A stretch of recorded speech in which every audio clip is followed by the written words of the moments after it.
Hi guys, it's Michelle with National Veteran Resources, and today I have the pleasure and honor of being at K9s for Warriors in Ponte Vedra, Florida. And today I have two guests.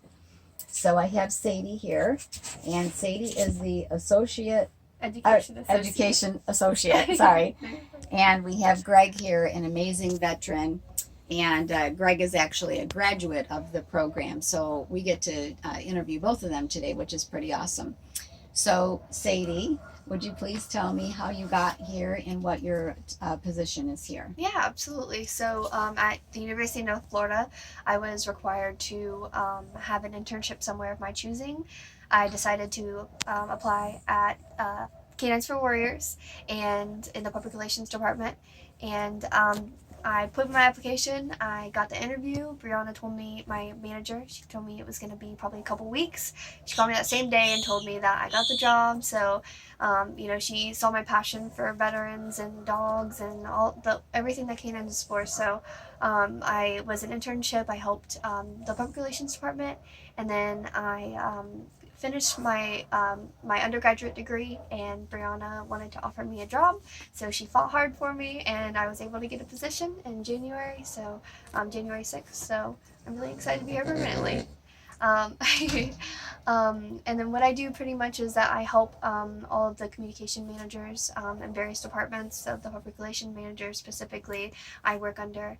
So I basically help, create designs and send out press releases and work social media and all of the above. So it's a really awesome job. You do a great job. She gave us a tour of the facility, and she's so knowledgeable. Sorry about the snoring dog. Everybody knows my dog is sick, and this is what happened. So, so Greg, thank you so much. Yeah, of course.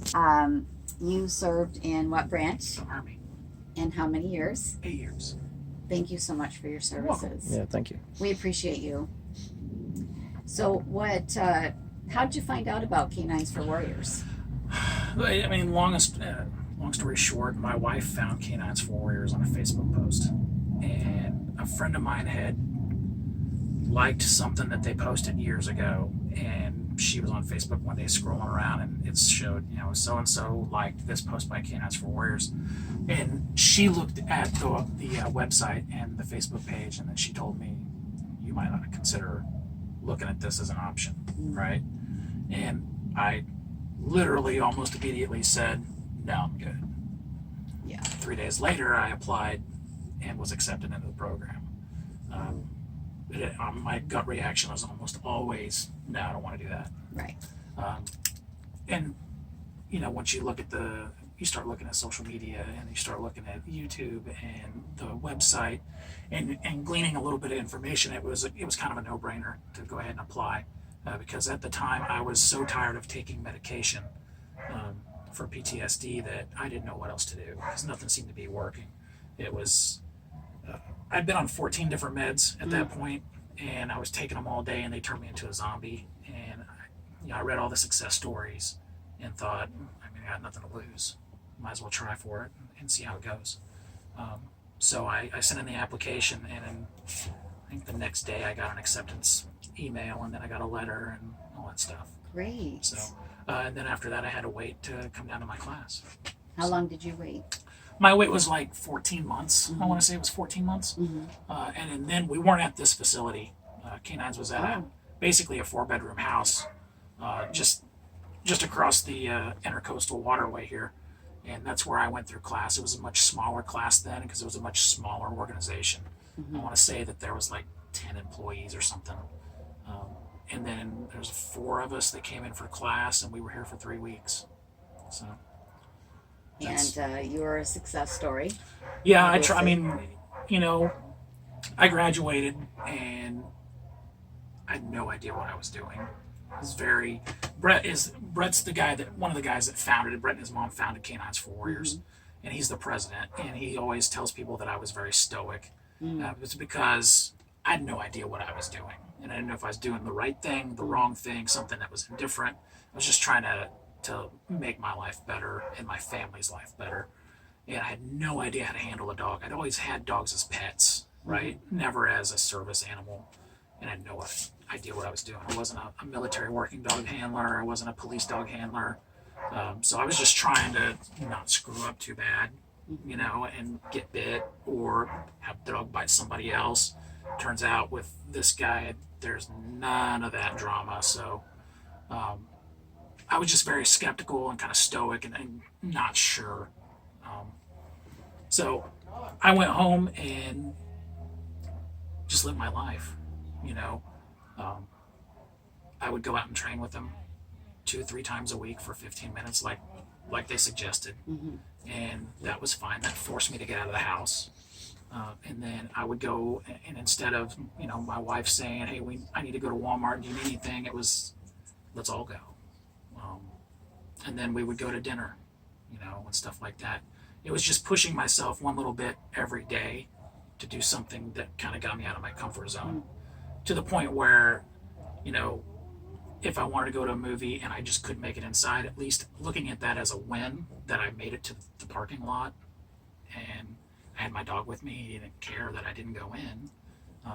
It was just pushing myself just a little bit. I'm not, we don't ask for miracles. We don't ask you to come get a dog and then just, go to Disney, because that's unrealistic. Right. We ask for a tiny little bit every day. And if that's the same tiny bit every day, that's cool. That's pushing yourself. So that's what I did. I took that to heart, and then I was in love with this program when I came down here. I was in love with the area because I'm not from Ponte Vedra. I hail from the state of Missouri, and there's not a whole lot there.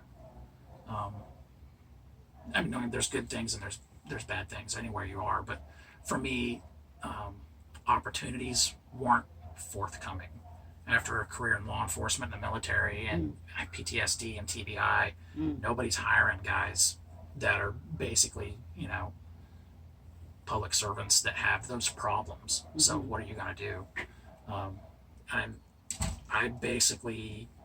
pestered the president for about a year to give me an internship, just waiting for any kind of job. I told him, I'll scoop dog poop in the kennel, I'll cook meals, whatever it needed to be. I wanted to be a part of it. And after about a year, he offered me an internship to become a warrior trainer. And so I left Missouri, and for about 3-4 months, I would commute back and forth, kind of, 2-3 times a month, and go see the wife and kids, and come back down. And I spent a month in the kennel working and learning how to properly take care of dogs, at least our version of that, and try to keep things clean and sanitary and keep them fed, stuff like that. And then I started my internship with dog training after that, and I learned a lot of ins and outs of dog training while I was doing that. I am not a dog trainer, by the way, not at all. I'm a dog handler, but I know how to do some things, and I know how to problem solve dog behavior, and that's quite an achievement for somebody like us. Warrior trainers, if you're not aware, are all graduates of this program. You need to have gone through the 21-day course, and you need to have your dog, and you need to be living your life and doing things and pushing yourselves. And you're an example for others to follow, and 2, that buys you a lot of credibility with warriors when they come in, that I've been in your shoes and I know what you're going through. You're not alone, that kind of thing. So about 4 months total in an internship, and then I just became a warrior trainer, and I started learning how to do that. We had a good team of guys that was working at the time, and they showed me what I needed to do and some do's and don'ts. And I've got a training background from the military and from law enforcement, and so relating to people is easy for me. Talking to people is easy.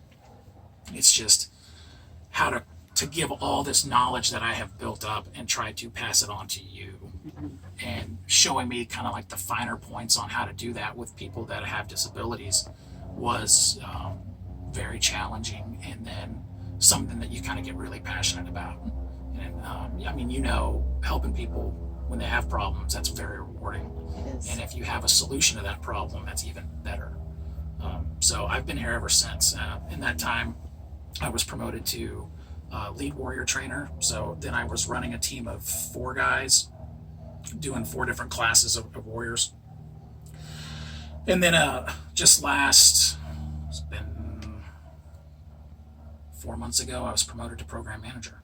So Now I run the Warrior Trainer team, and I'm in charge of all those classes on this campus and our campus at Alachua, Florida, the Gold Family campus. And then I oversee the integration of like our Warrior training and our Warrior teams with our Warrior relations operations team back in the back, and the training cadre for the dog training. I try to make things seamless when it comes to the handoff. I try to help out with that and new processes, new ideas, just trying to make the program better itself. That's kind of what I do right now. That's so excellent. I'm really proud of you. Thank you. You went from where you were the first day you came here Mhm. to where you are now. Mhm. And one of the things that I hear all the time is that service dogs save lives. Mhm. And you would agree with that? Absolutely agree with it. I mean, he saved my life. He saved more than my life. He saved my family. Mm-hmm. I mean, it's the goal is to help a veteran, Yeah. and we call them warriors. And if you come in and you've got a family, that dog is not going to just save you. It's going to save your family. If you work the program the way that you should work it, and you integrate your family into this kind of lifestyle, it will absolutely save your entire family. That is such an excellent message. Did we get Utah in here yet? I want to feature No. Utah. Is he sleeping? Yes. Oh, he's such a good There's boy. Utah. He's a big baby. Aw. He's a shelter dog. Is he a shelter dog? Wow. He came from Jacksonville Humane Society. Wow. Wow. Yeah. He is so good. And so when he got in the RV, Shellis is used to having the service dogs in the RV, but each of them react differently. And he walked right in. He was a perfect gentleman. I was very impressed. He's a very confident dog. He's a shelter dog. Mm-hmm. And 90% of what we use here are shelter dogs. Rarely do we get a purebred or a donated dog or something like that. If we need a hypoallergenic dog, we have to find them. It's hard to find a hypoallergenic dog. And so about 90% of what we use are shelter dogs. And they have history, just like we do. Right. And I think that's part of it. Because when you don't know what kind of dog you're getting, and we walk around the corner with a random mutt and you fall in love, and then you kind of learn each dog is different. They have their own little quirks, and some dogs may not like dudes, and we overcome that. And some dogs may not like baseball bats. We don't know why. We can speculate, but letting them overcome things with the warrior, very beneficial. And we try to work out all the kinks we can in training with the dog before we even pair them with the warrior. But there's always something that pops up. It could be, doesn't like the sound of frogs. Anything else, totally fine. They sleep at your foot. But a frog croaks, it's the end of the world, And then helping a warrior work through that issue, then all of a sudden they've trained their dog that everything's okay, and I'm here for you too. Very, very beneficial. Aw. Yeah. I could just sit here and talk to you guys all day. So most of my friends know my dog is very sick, and if you can hear her snoring, I'm so sorry, but she's my little emotional support dog for our veterans and first responders that get in this RV. What I've learned about service dogs and the organizations that help our veterans, and there's a lot of them that are helping with first responders. Are you guys open to helping first responders at this point? So not at the moment, no. Not We yet, just do okay. post 9/11 veterans. Post 9/11 veterans. So post 9/11 veterans. K9s for Warriors. They are a very huge organization. It's a lot bigger than I thought it was. They're always looking for volunteers and donations, like all of us non-for-profits. And is there anything that either of you would like to say to my audience, especially to maybe encourage a veteran, a post 9/11 veteran that's suffering? I meet so many every day that are suffering with PTS and alcoholism and mental health. Anything that you would like to say to give them a message that might help them say it's okay? I have something. Good. All of us, need donations, volunteers, like you said. But the one thing that I believe has, kept us thriving the way we do is just spreading the word. like Yeah. you're doing, just spreading, just hitting share on a post, sharing a video, sharing a post, following our social media accounts, and telling your friends and your family, because you don't know if they know, their brother's mother, sister's father has, That's is a right. veteran who has PTSD, and you just help save their lives too. So that's one thing that, I love telling people, is just spread the word. That's absolutely right. I'm telling people to spread the word about what I do all the time so that I can Absolutely. help others, because I'm just about sharing resources. Absolutely. So thank you. That's a great message. Greg, is there anything that you would like to say? It's hard. The modern veteran from post 9/11 is a unique creature, and it's very hard for us to ask for help. Yeah. You've probably noticed that, Yes. right? And I don't know why that is. For me, when I got out of the Army in 2004, and they said, you can go to the VA for this, and this, and this, and this, and I was like, the VA is for old people. All right, I'm good. Well, guess what? I'm old. I use the VA. You can't be afraid to ask for help. If you don't think you qualify, call us, find out. And if we can't help you, we have friends that can. We believe that veteran service organizations should not compete with each other. We believe they should Right. complete each other. That's right. That's kind of something that we live by around here. And if I can't help you, maybe I know somebody that can. So That's right. if I know that the tasks that our dogs will do and they will not do, they're trained for and they're not trained for, and you need more of a mobility, you're in a wheelchair and we can't do that, but we have friends that do. So reach out, make a phone call, apply online. If you don't qualify, we can hook you up with some place that does, that can help you. But you have to push forward. As somebody who's lost guys on his team, my brother committed suicide. It's one of those things where you have to do the right thing for yourself because you deserve it. Thank you for sharing that message. So many of the men and women that I talk to that get in this RV that share their stories, I ask them, why aren't you getting the help that you need? And basically they tell me they don't feel they deserve it, or they're still isolating, and I've heard it all. So guys, sorry about my dog. Get yourself the help. K9s for Warriors is here to help you. Please like and share this video. Like Sadie said, you never know who might be suffering and they want to help. So thank you so much, Sadie. Thank you so much, Greg. I really appreciate your time today. And please like and share what I do. I've met quite a few service dog organizations, and none of them are in competition with each other, and I love that you said that. So thank you again. Thanks, guys. God bless. Thank you for your love and support.